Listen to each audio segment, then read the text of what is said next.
محبت میں بری نیت سے کچھ سوچا نہیں جاتا، کہا جاتا ہے اس کو بے وفا سمجھا نہیں جاتا، جھکاتا ہے یہ سر جس کی عبادت کے لیے اس تک تیرا جذبہ تو جاتا ہے، تیرا سجدہ نہیں جاتا۔ وہ میرے گھر نہیں آتا، میں اس کے گھر نہیں جاتا، مگر ان احتیاطوں سے تعلق مر نہیں جاتا۔ ہندوستان کے تمام مسلمان، سکھ، عیسائی، ہندو سب آپس میں وطنی بھائی ہیں۔ حضرت مولانا شاہد معین قاسمی رسول پاک صلی اللہ تعالیٰ علیہ وسلم کے اخلاقی پہلو پر گفتگو کر رہے ہیں۔ الحمدللہ رب العالمین والصلاة والسلام على رسوله الكريم وعلى آله وصحبه وأهل بيته أجمعين، وبعد فأعوذ بالله من الشيطان الرجيم، بسم الله الرحمن الرحيم، ليس عليك هداهم ولكن الله يهدي من يشاء إلى آخر الآية۔ اسٹیج پہ تشریف فرما علماء اعظام اور دیگر تمام سامعین کرام، اکابر کا اور اسلاف کا یہ طریقہ رہا ہے کہ وہ جلسے منعقد کیا کرتے تھے اور جلسوں میں تشریف بھی لے جایا کرتے تھے۔ ایک جگہ میں جھارکھنڈ میں پہنچا، اچانک ایک مسجد کے امام صاحب نے کہا کہ آپ کو یہاں کچھ کہنا ہے، اور اس لیے کہنا ہے کہ اس مسجد میں جب بھی کسی بزرگ کی آمد ہوئی ہے انہوں نے بیان کیا، اور یہاں تک کہ حضرت مدنی رحمۃ اللہ علیہ نے بھی یہاں بیان کیا۔ تو یہ اجتماعات، جلسے، یہ اللہ کے دین کو باقی رکھنے کے لیے بہت کارآمد ہیں۔ موضوع قومی یکجہتی ہے۔ قوم کا مطلب ہم جانتے ہیں نیشن، لوگوں کی وہ جماعت جو کسی ایک جگہ میں رہے، ایک ملک میں رہے۔ اس پر بھی قوم کا لفظ بولا گیا ہے، اور اس بات کی سند کم سے کم بڑے مورخ اسحاق تک سیرت ابن ہشام کے حوالے سے پہنچتی ہے کہ اللہ کے نبی صلی اللہ علیہ وسلم نے مدینہ پاک میں ہجرت فرمانے کے بعد ایک بڑا مبارک کام کیا تھا۔ وہ ایگریمنٹ تھا، معاہدہ تھا۔ جتنے لوگ مدینے میں آباد تھے یا مدینے کے ارد گرد آباد تھے، سب کو لے کر آپ نے ایک ایگریمنٹ بنایا، ایک معاہدہ بنایا، اور اس کے اندر بہت سے آرٹیکلز تھے، بہت سے دفعات تھے۔ ان میں سے ایک آرٹیکل، ایک دفعہ یہ تھا کہ یہ سارے کے سارے لوگ ایک قوم کی حیثیت رکھتے ہیں۔ ان میں سے جس کا بھی جو مذہب ہوگا وہ اپنے مذہب پر عمل کرنے کے لیے آزاد ہے۔ Freedom of practice on religion, مذہب پر عمل کرنے کی آزادی سب کو دی گئی تھی۔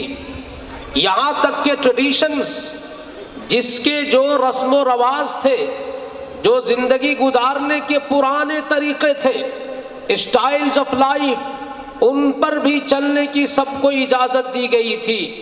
لیکن ایک کنٹری کی حیثیت سے، ایک ملک کی حیثیت سے، ایک وطن کی حیثیت سے سب کی ذمہ داری یہ تھی کہ کوئی کسی پر حملہ نہیں کرے گا، آپس میں ایک دوسرے کے خلاف اٹیک نہیں کرے گا، بلکہ مدینے کے باہر سے اگر کوئی حملہ ہوتا ہے، کوئی اٹیک ہوتا ہے، کوئی اندر آنا چاہتا ہے اس شہر کو نقصان پہنچانے کے لیے، تو سب کی ذمہ داری ہوگی کہ وہ اس شہر کی حفاظت کرے گا۔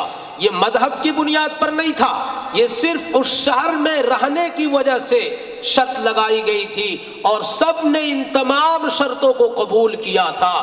یہاں سے ہمیں یہ سبق ملتا ہے کہ اللہ کے نبی صلی اللہ علیہ وسلم نے ہمیں بتا دیا کہ ہم جس ملک میں رہیں گے، جس وطن میں ہم رہیں گے، اس وطن کی حفاظت کے لیے اپنے وطن کے ان بھائیوں کے ساتھ معاہدہ کریں گے، شرائط کے اندر آئیں گے، کنڈیشنز کے اندر آئیں گے جو ہمارے دین کے شریک نہیں ہیں۔ Those who are not on the same religion، جو ہمارے مذہب کے پالنہار نہیں ہیں، ہمارے مذہب کو ماننے والے نہیں ہیں، لیکن ہمارے وطن کے شہری ہیں، ان کے ساتھ مل کر کے ہم ملک کی ترقی میں حصہ لیں گے، ملک کی حفاظت میں حصہ لیں گے، ملک کے ہر سٹیزن کو، ہر شہری کو حفاظت فراہم کرنے کے جو اقدامات اٹھائے جائیں گے ان میں ہمارا برابر کا حصہ ہی نہیں ہوگا، بلکہ ہم قائدانہ کردار ادا کریں گے، ہم لیڈنگ رول پلے کریں گے۔ اور صحابہ کرام رضوان اللہ علیہم اجمعین، اس کے بعد تابعین اور ہمارے اکابر سلف جہاں بھی گئے ہیں، جس ملک میں گئے ہیں، اس ملک کی حفاظت کا کام کیا ہے، اس کی ترقی کا کام کیا ہے۔ ایک بہت بڑے عالم دین گزرے ہیں، بہت بڑے عالم دین گزرے ہیں، بہت بڑے عالم دین، حضرت علی میاں ندوی رحمۃ اللہ علیہ۔ انہوں نے ایک کتاب لکھی ہے المسلمون فی الہند، کہ مسلمانوں نے ہندوستان میں آ کر کیا کیا کارنامے انجام دیے اور اس کی ثقافت، اس کی کلچر، اسٹائل آف لائف، ان تمام چیزوں میں کیا ریکٹیفیکیشن، کیا تبدیلیاں انہوں نے پیدا کی، ان سب کا حضرت نے جائزہ لیا ہے۔ کتاب کا نام ہے عربی میں المسلمون فی الہند۔ تو ہم جس ملک میں رہتے ہیں، اپنی شریعت کی حفاظت کرتے ہوئے، اپنی شریعت کے ایک ایک حکم پر عمل کرتے ہوئے، نبی پاک علیہ الصلاۃ والسلام کی ایک ایک سنت پر فدا ہوتے ہوئے، کامن چیزوں میں، مشترکہ چیزوں میں، جو ملک کی ترقی کے لیے، ملک کی حفاظت کے لیے، ملک میں بسنے والے انسانوں کی حفاظت، ان کے درد دکھ میں شریک ہونے کے لیے کام ہوتے ہیں، ان تمام کاموں میں شریک ہونا یہ ہماری شریعت کا حصہ ہے، نبی صلی اللہ علیہ وسلم کی سنت ہے۔ قرآن کریم کی ایک آیت سورہ بقرہ کی 272 نمبر کی آیت، اس کا پس منظر بیان کیا گیا ہے کہ شروع میں آپ علیہ الصلاۃ والسلام نے یا تو صحابہ سے یہ فرمایا تھا کہ اپنے لوگ غریب ہیں، مسلمان ہجرت کر کے آئے ہیں، اپنا سب کچھ چھوڑ کر آئے ہیں، ہم اپنے لوگوں پر خرچ کریں گے۔ یا ایسا ہوا کہ شروع میں صحابہ ایمان والوں پر بھی خرچ کرتے تھے، غیر ایمان والوں پر بھی خرچ کرتے تھے، لیکن جب مسلمانوں کی تعداد بڑھی اور مال اتنا نہیں تھا کہ تمام شہریوں پر وہ برابر سے خرچ کر سکے، تو انہوں نے آپ صلی اللہ علیہ وسلم سے پوچھا، یا صحابہ نے خود یہ مناسب سمجھا کہ ہم ایمان والوں پر خرچ کریں گے۔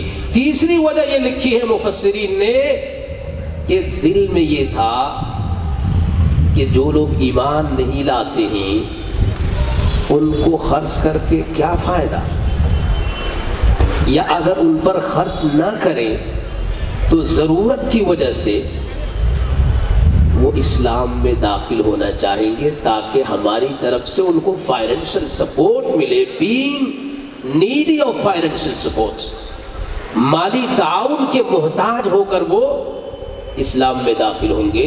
اللہ پاک نے آیت نازل فرما دی جو سورہ بقرہ کی 272 نمبر کی آیت ہے۔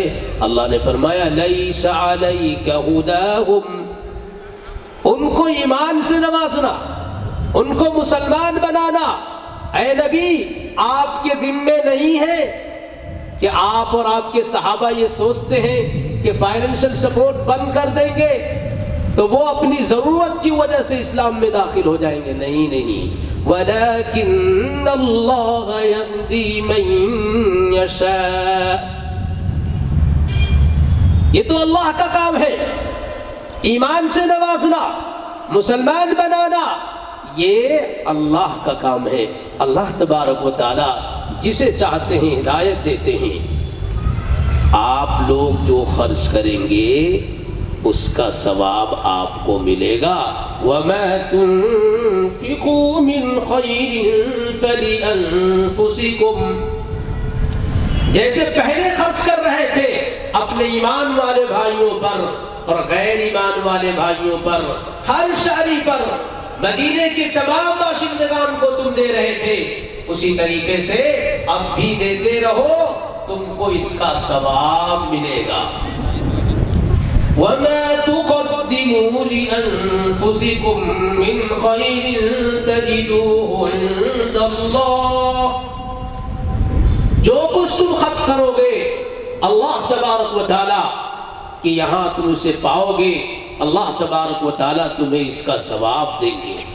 قرآن کریم کی دوسری سورت ہے سورہ ممتحنہ، اس کی 8 اور 9 نمبر کی آیت میں اس بات کو اور وضاحت کے ساتھ بیان کیا گیا ہے کہ اللہ تبارک و تعالیٰ نے اچھائی کا معاملہ کرنے سے، احسان کرنے سے، مالی تعاون کرنے سے، عیادت کرنے سے، درد اور دکھ میں شریک ہونے سے، ہاسپٹل میں لے جانے سے، علاج کرانے سے، جتنے سوشل ورک ہو سکتے ہیں، جتنے تعاون کے کام ہو سکتے ہیں، ان میں ان لوگوں کو شریک کرنے سے تمہیں منع کیا ہے سے تمہارے خلاف لڑائی چھیڑی تھی، جنہوں نے تم کو تمہارے گھروں سے نکالا تھا یا تمہارے گھروں سے نکالنے پر تمہاری مدد کی تھی، اس کے علاوہ کسی کے ساتھ یہ اچھائی کا معاملہ کرنا اللہ نے منع نہیں کیا ہے۔ یہ صاف طور میں سورہ ممتحنہ کی 8 اور 9 نمبر کی آیت میں بیان کر دیا گیا ہے۔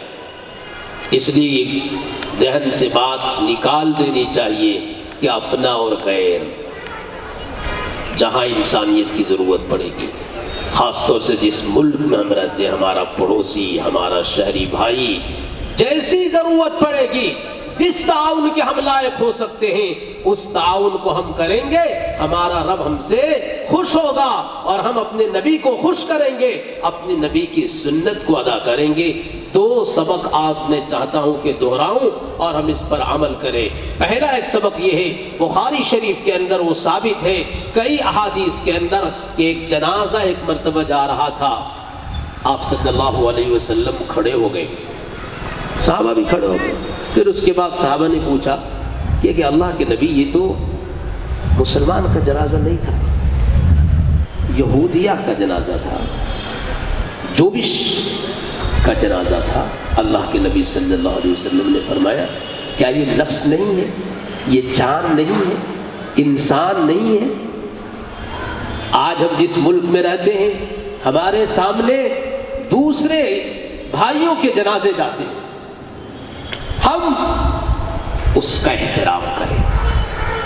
اگر روڈ جام ہو رہا ہے تو ہم سیٹی نہ بجائیں، ہارن نہ بجائیں، رک جائیں، خود سے اطمینان سے اس کو اپنی جگہ پہنچنے دیں۔ یہ قومی یکجہتی ہے۔ اپنے ملک میں رہنے والے دوسرے ان بھائیوں کا احترام ہے جو مذہب میں ہمارے شریک نہیں ہیں، انسانیت میں ہمارے شریک ہیں۔ ایسا کریں گے ہم لوگ، چاہے جتنی بھی ٹریفک ہو، لیکن اگر جنازہ جا رہا ہے تو ہم رک جائیں گے، ہارن نہیں بجائیں گے۔ دوسرا ایک سبق میں آج دہرانا چاہتا ہوں، اسلام نے دنیا کے تمام انسانوں کو انسانیت کی بنیاد پر on the ground of humanity محترم قرار دیا ہے۔ اور آج بھی میں نے پڑھا البحر الرائق، ایک کتاب ہے فقہ حنفی کی، بہت عظیم کتاب ہے، اس کے اندر یہ کھلا جملہ موجود ہے کہ تمام انسانوں کا جو اٹھا یعنی پانی پی لیا، کھانا کھا لیا، تو اس میں سے جو بچ گیا وہ حصہ جائز ہے۔